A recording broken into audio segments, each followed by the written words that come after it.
またこの方法は自律神経失調症だけでなく、うつ、パニック、不安症などでお悩みの方にも効果がありますので。こんにちは、野村整骨院院長の野村明です。はい、今回は頭蓋骨を調節して自律神経を整えるという方法を紹介いたします。頭蓋骨の調整と聞くとなんだか恐ろしいように思われるかもしれませんが、しかしこれは至ってソフトな力加減で行います。ですから安心していただいていいと思います。またこの方法は自律神経失調症だけでなく、うつ、パニック、不安症などでお悩みの方にも効果がありますので、ぜひ最後までご覧いただきお役立ていただければ嬉しく思います。はい、それでは頭蓋骨について簡単に説明いたします。頭蓋骨はヘルメットのように一つの骨からできているわけではなく、14種類22個の骨からできています。そしてそのつなぎ目があるんですけども、このオレンジのライン分かりますかね。このつなぎ目を縫合と言います。このつなぎ目は骨同士の遊びを調節するためにあって、そして各この骨はわずかにしかもリズミカルに動いています。自律神経が乱れている方というのは、この頭蓋骨の動きが悪くなっている、もしくは動きがほとんどなくなってカチッと固まっているような状態になっています。こうなると脳脊髄液という脳を包んでいる液体の循環が悪くなってしまいます。はい、このように絵を描いたんですけども、脳というのはこれが脳ですね。脳があって脊髄があって、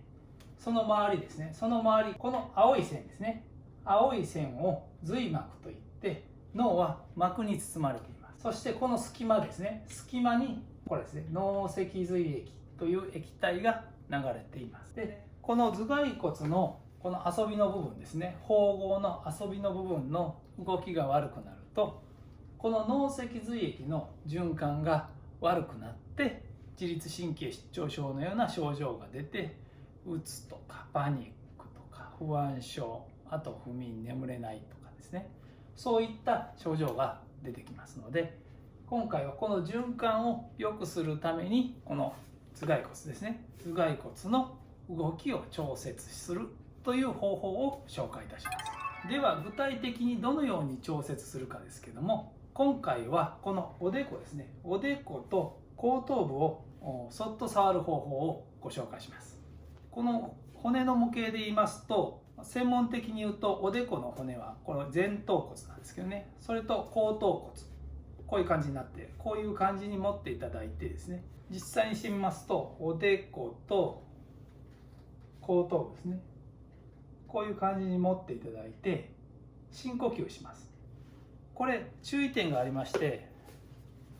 ぎゅっと持つと動きを妨げてしまいますので、本当に軽くそっと触れるぐらいで構いません。この骨の形に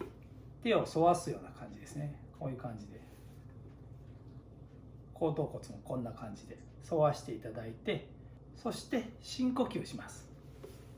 実際にやってみますね。おでこと後頭骨、後頭部ですねに手を当てていただいて、ちょうどこの首の切れ目あたりですが、手の親指の辺が来るような感じですね。そしてこの状態で深呼吸します。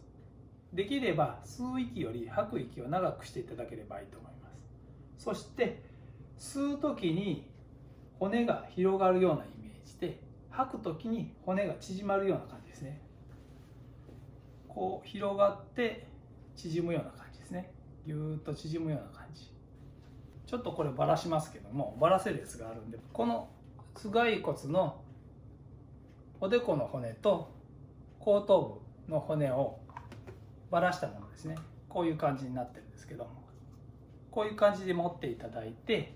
こっちの方がいいかな。で吸う時に広がる感じですね。で吐く時に縮まる感じ、こういうイメージをしていただきたいんですね。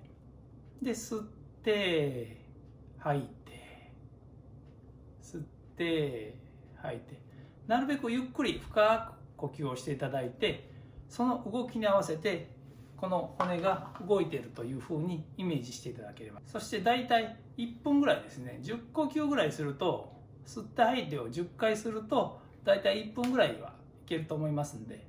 大体で構いませんので、それを行っていただければいいと思います。これをしていただく前と後では呼吸が楽になったり、あと目がこうすっきりして見えやすくなったりすると思いますので、これをする前と後で体の変化に少し気をつけてみてください。はい、本日は頭蓋骨を使った自律神経の調整方法についてお話ししました。はい、今後も自律神経関係の情報、うつ、パニック、不安、不眠などを含みます。自律神経を整えるさまざまな改善方法、エクササイズ、ワーク、思考の切り替え方、心理学などを紹介していきます。それらを見ていただいて改善策、予防策としてご利用いただければ嬉しく思います。ですからお見逃しのないようにチャンネル登録をよろしくお願いします。最後にお知らせです。裏チャンネルでは公の場ではちょっと話せないなというような医療業界の裏話的な内容も含めてお話ししています。これはメールマガジンに登録していただいた方のみにお知らせしています。メールマガジンの登録方法は下の説明欄にリンクを貼っていますので、そちらから登録をよろしくお願いします。それではまた次回の動画でお会いしましょう。ちょっとこれバラしますけども、バラせるやつがあるんでバラしますけども、落ちた。あ、いや、こっちゃ。